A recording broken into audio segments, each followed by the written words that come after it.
Halo sahabat desa, pada kesempatan kali ini saya akan membahas bagaimana sih caranya apabila nanti ada kendala-kendala ketika kita melakukan import data penduduk ya.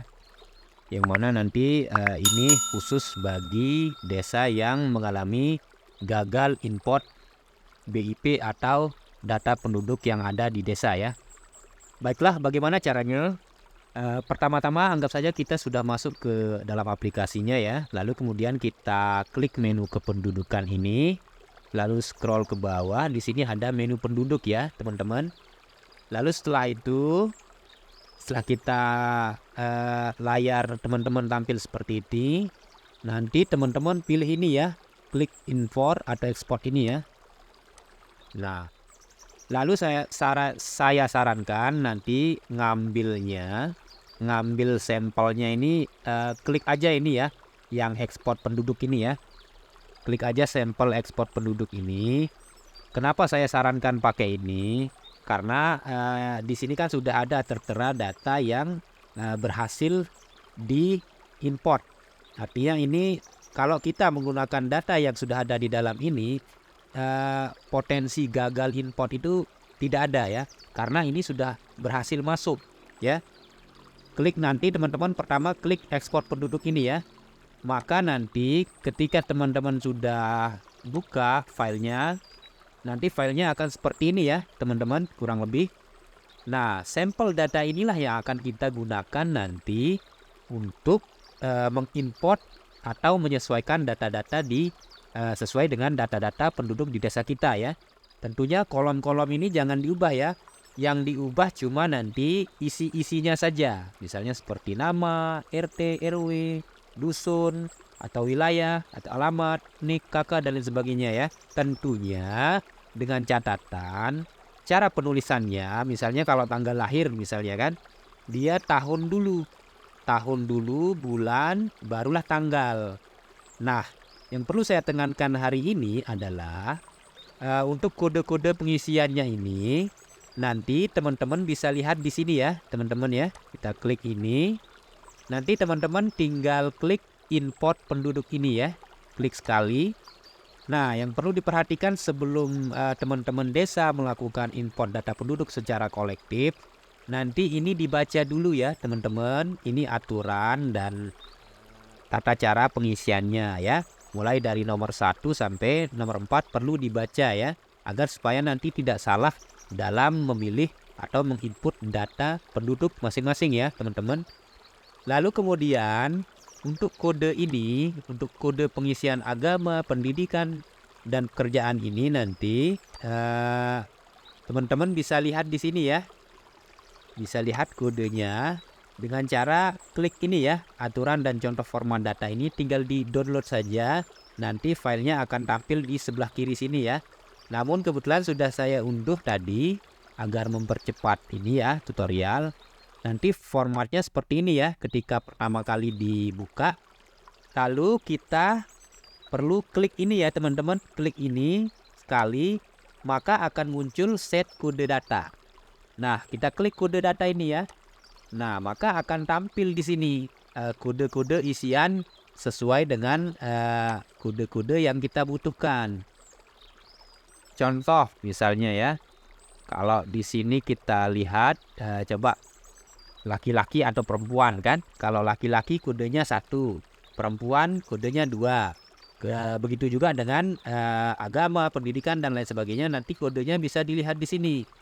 Nah, yang menjadi catatan teman-teman desa, jika tidak mau menggunakan kode, bisa nanti disesuaikan tulisannya sesuai dengan ini. Namun harus sesuai penulisannya ya. Misalnya SLTP misalnya, dia sudah sampai SLTP saja atau SMP misalnya.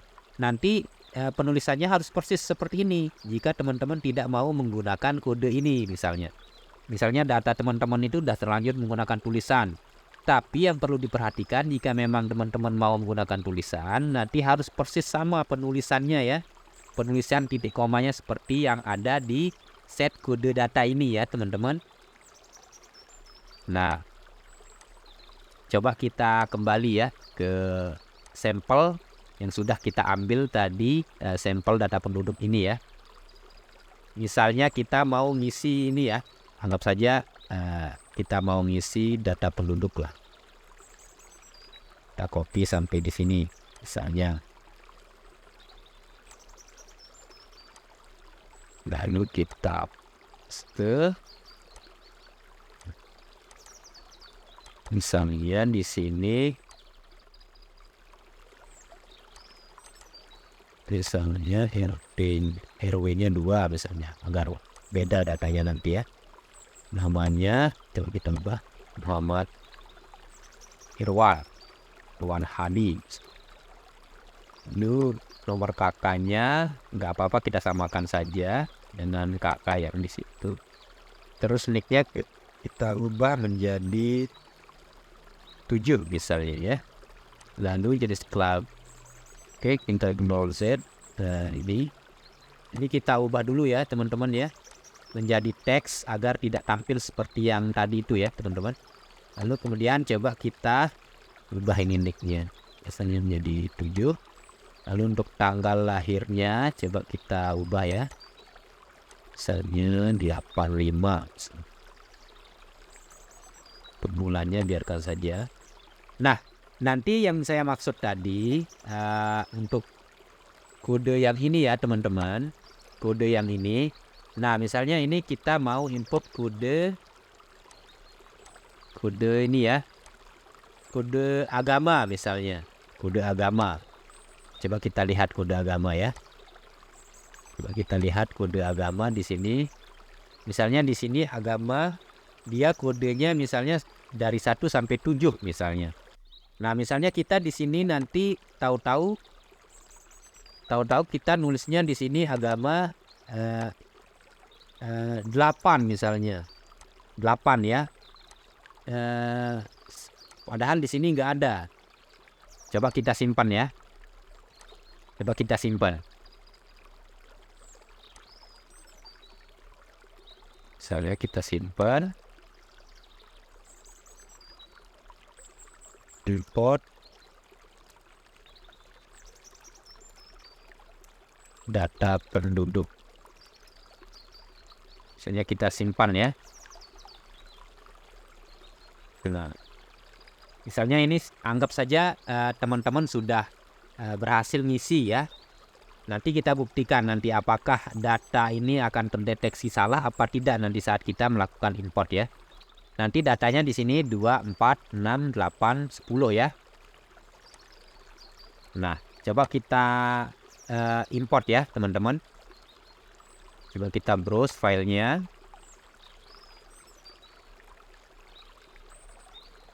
Kita cari lokasi penyimpanannya tadi di sini. Nah, coba ini kita klik 2 kali ya. Lalu setelah itu, coba kita klik import data ini ya teman-teman. Nah, di sini data penduduk berhasil diimport. Namun, jangan sampai di situ, jangan cukup sampai di situ. Perlu kita baca di sini rincian pesannya ya. Di sini kolom 3, 4, 5, 8, 9, 10 tidak dapat mengubah dusun dengan nick ini karena telah terdaftar. Maksudnya telah terdaftar ini adalah data penduduk tadi itu yang kita import ini kan sudah ada nih. Yang sudah ada ini artinya dia nggak akan bisa masuk kalau sudah ada. Artinya datanya nggak boleh double. Nah, yang masuk itu cuma data yang lebih saja, yang tidak ada di dalam ini ya. Yang tidak ada di dalam data penduduk yang sudah ada di sini, yang sebelumnya sudah kita import. Jadi secara otomatis nanti sistem apabila data itu sudah ada di sini, maka dia nggak akan ngimport lagi. Nah, di sini sudah kita dikasih tahu ya, yang 2, 4, 6 ini datanya sudah ada di dalam aplikasi. Lalu kemudian yang kode 11, kode agama 8. Nah, ini kode agama 8 ini tidak dikenal. Kenapa? Karena tidak sesuai dengan kode-kode yang ada di sini. Karena kode agama itu pilihannya cuma dari 1, 2, 3, 4, 5, 6, dan 7. Nah, begitu juga dengan kode-kode pendidikan, kerjaan, eh, jenis kelamin, status perkawinan, warga negara. Apabila dia kodenya tidak sesuai dengan yang di sini atau penulisannya tidak sesuai dengan yang di sini, nanti secara otomatis di sini akan dikasih tahu ya teman-teman, lokasi tabel berapa dia salahnya, terus di kode berapa, di bagian set berapa akan dikasih tahu di rincian pesan ini ya teman-teman.